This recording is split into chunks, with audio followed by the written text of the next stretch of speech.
70 के दशक की माया नगरी मुंबई, बॉम्बे पुलिस के एक बेहद ईमानदार और उसूलों वाले हेड कांस्टेबल इब्राहिम कास्कर का परिवार रहता था। इब्राहिम एक ऐसा शख्स था जिसने जिंदगी भर अपनी खाकी वर्दी पर रिश्वत का एक दाग नहीं लगने दिया। लेकिन नियति का खेल देखिए, उसी पुलिस वाले के घर में एक ऐसा नापाक मंसूबा आकार ले रहा था जो आने वाले दशकों तक भारत की छाती पर मूंग डलने वाला था। इब्राहिम का बेटा दाऊद इब्राहिम। दाऊद बचपन से ही अलग था। पढ़ाई लिखाई में उसका कोई मन नहीं लगता था। उसकी आंखें हमेशा अपने इलाके के उन भाई लोगों को घूरती थी जो महंगी घड़ियां पहनते थे, जिनके पास इंपोर्टेड गाड़ियां थीं और जिनके एक इशारे पर पूरा बाजार बंद हो जाता था। दाऊद की आंखों में मुंबई के अंडरवर्ल्ड का बेताज बादशाह बनने की भूख थी। शुरुआत हुई डोंगरी की सड़कों पर छोटी मोटी चोरियों, राहगीरों को लूटने और दुकानदारों से हफ्ता वसूली करने से। उस वक्त मुंबई पर राज था बड़े खिलाड़ियों का, हाजी मस्तान, यूसुफ पटेल और करीम लाला। स्मगलिंग की दुनिया पर करीम लाला का राज था। 20 साल के उस नौजवान दाऊद ने करीम लाला का गैंग ज्वाइन कर लिया। दाऊद का काम था स्मगल किए गए सोने, घड़ियों और हथियारों की कंसाइनमेंट को पुलिस की नजरों और बाकी दुश्मन गैंग से बचाकर सुरक्षित ठिकाने तक पहुंचाना। लेकिन दाऊद कोई आम गुर्गा नहीं था। वो सांप की तरह कुंडली मारकर बैठा था, बस सही वक्त का इंतजार कर रहा था। गैंग में करीम लाला के 2 सगे भांजे भी थे, आलमजेब और अमीरजादा। इन दोनों को दाऊद की बढ़ती हुई अहमियत और उसकी चालबाजी एक आंख नहीं भाती थी। एक रात एक कस्टम ऑफिसर ने करीम लाला के सोने की एक बहुत बड़ी कंसाइनमेंट पकड़ ली। आलम का खून खौल उठा। उसने बिना वक्त गवाए उस कस्टम ऑफिसर को किडनैप कर लिया और मुंबई के एक सीक्रेट बेसमेंट में उस ऑफिसर को बांध कर रखा गया। आलम ने ऑफिसर के माथे पर बंदूक रखते हुए कहा, तेरी हिम्मत कैसे हुई पठान का माल छूने की? जान प्यारी है तो 2 लाख रुपए का इंतजाम कर, वरना तेरे शरीर के इतने टुकड़े करूंगा कि तेरी बीवी पहचान नहीं पाएगी। उस दौर में रुपए लाख एक बहुत बड़ी रकम हुआ करती थी। इस फिरौती की रकम को सुरक्षित लाने और मामले को रफादफा करने की जिम्मेदारी दी गई दाऊद को। जब दाऊद के हाथों में वो 2 लाख रुपए की भारी गड्डियां आईं, तो उसके अंदर का शैतान जाग उठा।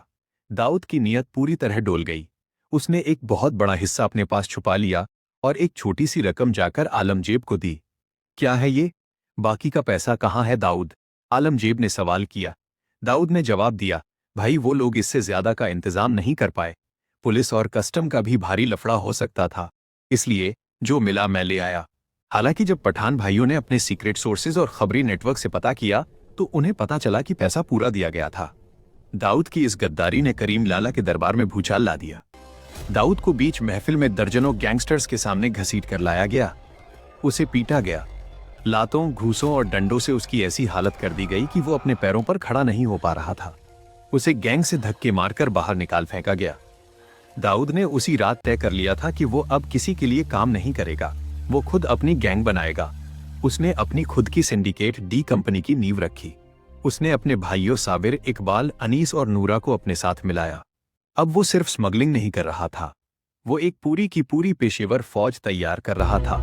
दाऊद खुद एक एक लड़के को चुनता था। बॉम्बे की सड़कों पर अब रोज खून बहने लगा था। दाऊद गैंग और पठान गैंग के बीच की दुश्मनी अब नासूर बन चुकी थी।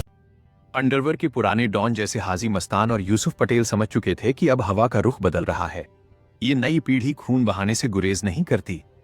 उन्होंने स्मगलिंग छोड़कर रियल एस्टेट और राजनीति का सफेद दामन थाम लिया था। साल 1981 दादर के एक पेट्रोल पंप पर जब रात के सन्नाटे में दाऊद का बड़ा भाई साबिर इब्राहिम अपनी फिट कार में बैठा था, तभी पठान गैंग की गाड़ियां वहां आ रुकी। उन गाड़ियों से हथियारों से लैस शूटर निकले, जिनमें मुंबई का सबसे खुखार और पढ़ा लिखा गैंगस्टर मान्या सुरवे भी शामिल था। गोलियों की बौछार से साबिर का सीना छलनी हो गया। कार के शीशे चकनाचूर हो गए और साबिर की लाश खून के तालाब में डूब गई। उसी रात दाऊद पर भी उसके घर के पास एक जानलेवा हमला हुआ, लेकिन किस्मत ने उसे बाल बाल बचा लिया। जब दाऊद अस्पताल पहुंचा और उसने अपने बड़े भाई साबिर की खून से लथपथ ठंडी लाश देखी, तो उसके अंदर का बचा खुचा इंसान हमेशा के लिए मर गया। आज के बाद मुंबई की सड़कों पर पठान गैंग का एक भी आदमी जिंदा सांस नहीं लेगा। उन्हें उनके घरों में घुसकर मारूंगा, ये मेरा वादा है साबिर भाई। दाऊद ने कसम खाई। आलम समझ गया था कि दाऊद अब एक पागल हाथी की तरह हो चुका है जिसे रोकना नामुमकिन है। अपनी जान बचाने के लिए आलम ने रातों रात मुंबई छोड़ दी और गुजरात को अपना नया बेस बना लिया। गुजरात में पठान गैंग के पुराने और मजबूत कॉन्टैक्ट थे। वहां के भ्रष्ट पुलिस वालों और लोकल गुंडों से उनके गहरे रिश्ते थे। लेकिन दाऊद कहां रुकने वाला था। उसने अपने ऑपरेशंस का दायरा बढ़ाते हुए गुजरात में भी अपने पैर पसारने शुरू कर दिए। उसने गुजरात के मशहूर स्मगलर लल्लू जोगी से हाथ मिलाया। उसका सिर्फ एक मकसद था, आलम को उसके ही गढ़ में घुसकर कुत्तों की मौत मारना। दाऊद ने अपनी कुटिल चालाकी से आलमजेब पर गुजरात पुलिस में एक झूठा केस दर्ज करवा दिया ताकि पुलिस उसे पकड़े और दाऊद अपने आदमियों के जरिए उसे जेल के अंदर ही खत्म कर दे। लेकिन यहाँ दाऊद का पासा उसी पर उल्टा पड़ गया। 1983 में गुजरात पुलिस ने एक सीक्रेट और सटीक सूचना के आधार पर छापेमारी की और दाऊद को लल्लू जोगी के साथ अवैध हथियारों के साथ रंगे हाथों पकड़ लिया। उसे कोफेपोसा कानून के तहत गिरफ्तार कर जेल में डाल दिया गया। ये खबर मिलते ही आलम ने तुरंत दाऊद के गुर्गों पर ताबड़तोड़ हमले शुरू कर दिए। दाऊद के दो सबसे खास आदमियों को बीच सड़क पर गोलियों से भून दिया गया। दाऊद को जेल की सलाखों के पीछे ये एहसास हो गया कि गुजरात में आलमजेब को मारना मुश्किल है। जैसे ही वो बेल पर छूटा, उसने तुरंत वापस मुंबई का रुख किया।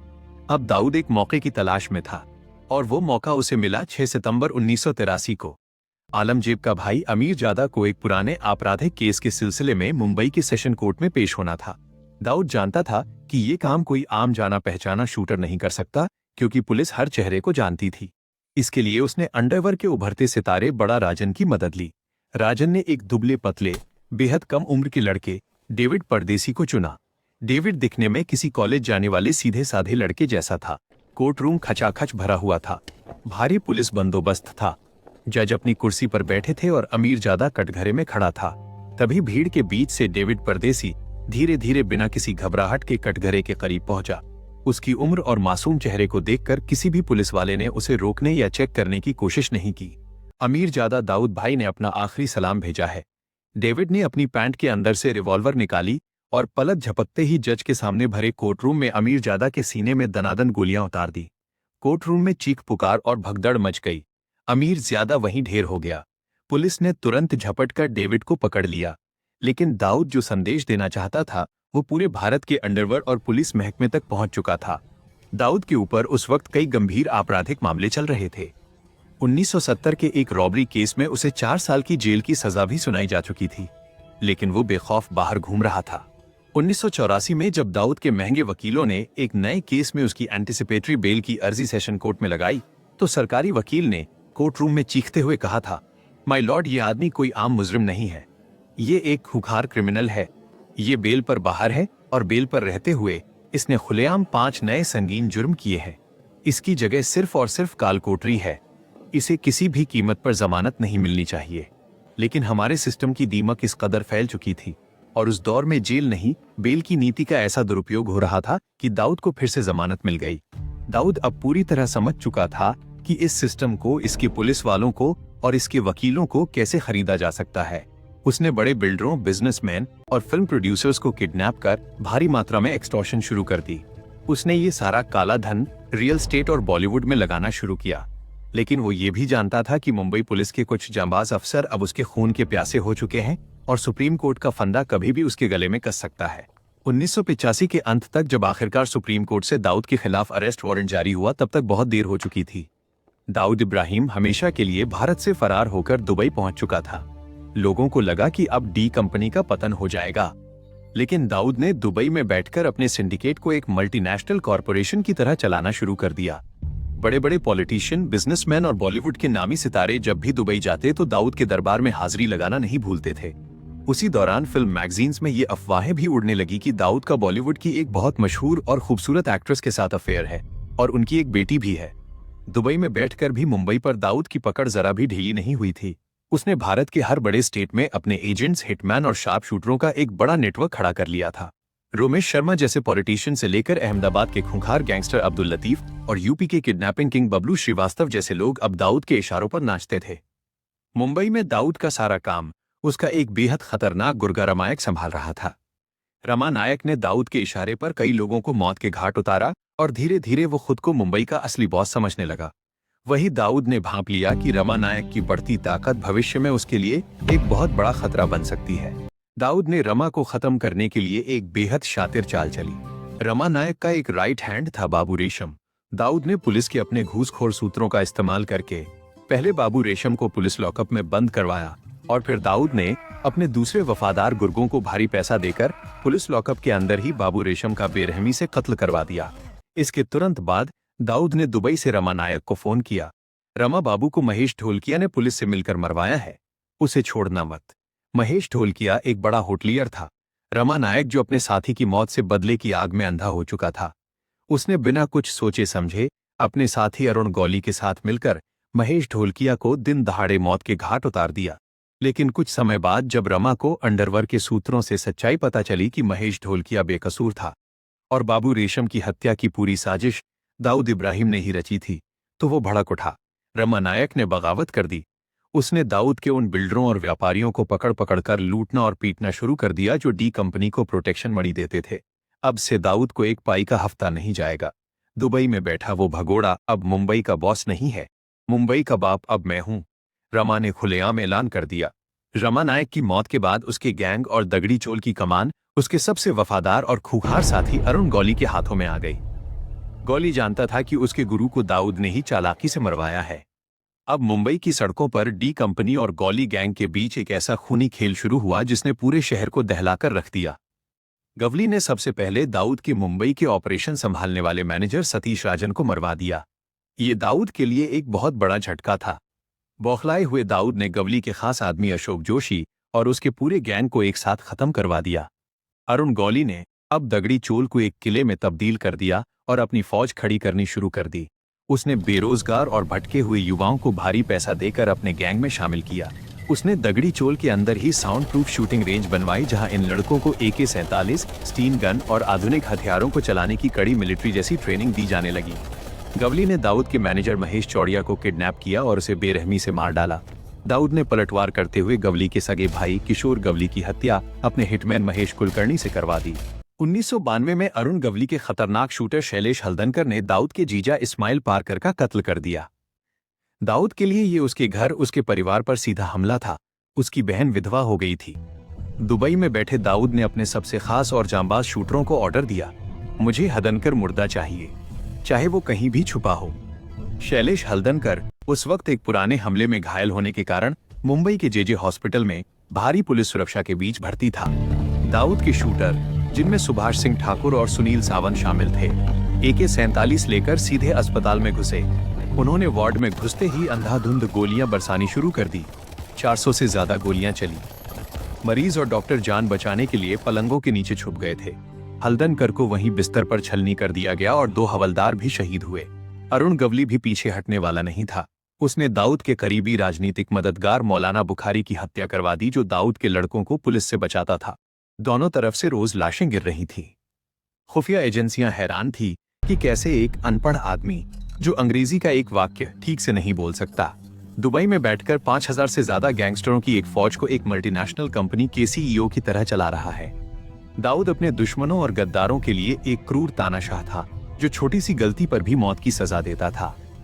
लेकिन अपने वफादार गुर्गों के लिए वो एक दरिया दिल मसीहा था। अगर किसी गुर्गे को गोली लगती या वो जेल जाता तो दाऊद पानी की तरह पैसा बहाता। वो उनके परिवारों का पूरा खर्च उठाता, उनकी बीमारियों का इलाज करवाता। 1992 के बाबरी मस्जिद डेमोलिशन के बाद भारत के हालात बदल गए। पूरे देश में दंगे भड़क उठे और यहीं पर एंट्री हुई पाकिस्तान की खुफिया एजेंसी ISI की। ISI ने दाऊद इब्राहिम में एक अचूक हथियार देखा। ISI के टॉप कमांडरों ने दुबई में दाऊद से कांटेक्ट किया। उन्होंने दाऊद को उसकी सुरक्षा, उसके काले व्यापार को पूरी दुनिया में बेरोक टोक चलाने और उसे हमेशा के लिए महफूज रखने का लालच दिया। इसके बदले में उन्हें सिर्फ एक चीज चाहिए थी, दाऊद का विशाल तस्करी नेटवर्क, जिसका इस्तेमाल करके वो भारत में मौत का सामान भेज सके। दाऊद जिसके अंदर का मुसलमान बाबरी मस्जिद की घटना से भड़का हुआ था और जिसके अंदर का व्यापारी नया मुनाफा देख रहा था, उसने अपनी देश का सौदा कर लिया। दाऊद ने गुजरात और महाराष्ट्र के समुद्री तटों के जरिए हथियारों और RDX की भारी कंसाइनमेंट भारत में उतारनी शुरू की। उसने अपने सबसे खुखार और भरोसेमंद गुर्गे टाइगर मेमन को इस नापाक काम की जिम्मेदारी सौंपी। 12 मार्च 1993 मुंबई, वो काला दिन जब एक के बाद एक 12 सिलसिलेवार बम धमाकों ने पूरे शहर को खंडहर और श्मशान में तब्दील कर दिया। बॉम्बे स्टॉक एक्सचेंज की गगनचुंबी इमारत से लेकर एयर इंडिया बिल्डिंग, सेंचुरी बाजार और जावेरी बाजार तक हर जगह सिर्फ खून, चीखें, कटे हुए अंग और काला धुआं था। 250 से ज्यादा बेगुनाह लोग मारे गए और हजारों जिंदगी भर के लिए अपाहिज हो गए। वो दाऊद इब्राहिम, जो कल तक सिर्फ एक स्मगलर था, अब भारत का सबसे बड़ा और सबसे वांटेड आतंकवादी बन चुका था। इन धमाकों के बाद डी कंपनी के अंदर भी दरार आ गई। छोटा राजन जैसे हिंदू गैंगस्टरों ने दाऊद का साथ छोड़ दिया और खुद को देशभक्त डॉन घोषित करते हुए दाऊद के खिलाफ जंग छेड़ दी। डी कंपनी अब पूरी तरह से एक आतंकी सिंडिकेट बन चुका था। 1995 तक आते आते दाऊद का सालाना टर्नओवर 2000 करोड़ रुपए का आंका गया था, जो आज के समय के हिसाब से 6000 करोड़ से भी कहीं ज्यादा है। Shipping, food processing, garment export, Bollywood financing, real estate से लेकर ड्रग्स और हथियारों की ग्लोबल तस्करी तक दाऊद का ये खूनी साम्राज्य लंदन, स्विट्जरलैंड, दुबई, लागोस और कराची तक फैल चुका है। आज दाऊद इब्राहिम पाकिस्तान की सेना और आईएसआई की कड़ी सुरक्षा में कराची के पॉश कफ्टन इलाके में एक कायर की तरह छिपा बैठा है। उसे पाकिस्तानी मिलिट्री की बैकिंग हासिल है और वो बदले में उनकी डर्टी ऑपरेशंस की फंडिंग करता है। दोस्तों, ये थी दाऊद इब्राहिम की कहानी। अगर आपको ये वीडियो पसंद आई हो तो इस वीडियो को लाइक जरूर करें